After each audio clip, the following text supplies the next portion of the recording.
YCP అధినేత జగన్ తిరుమల పర్యటన అనూహ్య రీతిలో రద్దయింది.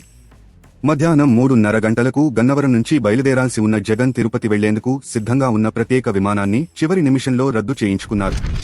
తిరుమల లడ్డూ వివాదం నేపథ్యంలో ఆయన శ్రీవారిని దర్శించుకునేందుకు తిరుమల వెళ్లాలని నిర్ణయించుకున్నారు. దీంతో డిక్లరేషన్పై ఆయన సంతకం చేయాలన్న డిమాండ్ ఊపందుకుంది.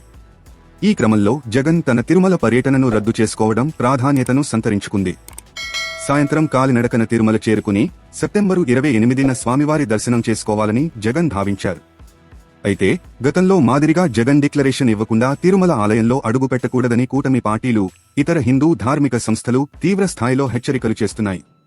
మరోవైపు జగన్ తిరుమల పర్యటనను అడ్డుకునే అవకాశాలు కూడా ఉన్నాయని వార్తలు వచ్చాయి. వీటన్నింటి నేపథ్యంలో జగన్ తిరుమల పర్యటన సాఫీగా సాగేనా అనే అనుమానాలు తలెత్తాయి. ఈ క్రమంలో జగన్ తిరుమల పర్యటన రద్దు చేసుకోవాలని నిర్ణయించుకున్నారు.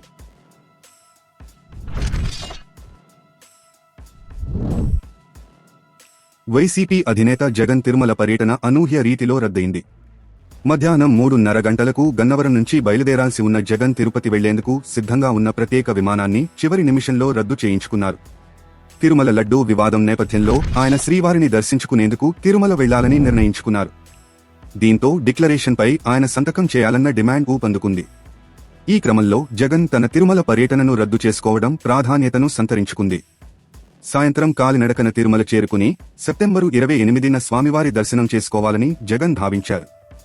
అయితే గతంలో మాదిరిగా జగన్ డిక్లరేషన్ ఇవ్వకుండా తిరుమల ఆలయంలో అడుగుపెట్టకూడదని కూటమి పార్టీలు, ఇతర హిందూ ధార్మిక సంస్థలు తీవ్రస్థాయిలో హెచ్చరికలు చేస్తున్నాయి.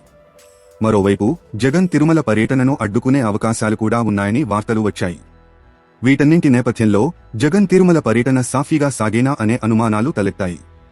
ఈ క్రమంలో జగన్ తిరుమల పర్యటన రద్దు చేసుకోవాలని నిర్ణయించుకున్నారు. తాజా సమాచారం కోసం లైక్ చేయండి, సబ్స్క్రైబ్ చేయండి, నోటిఫికేషన్ల కోసం గంట సింబల్ ఆన్ చేసి పెట్టండి.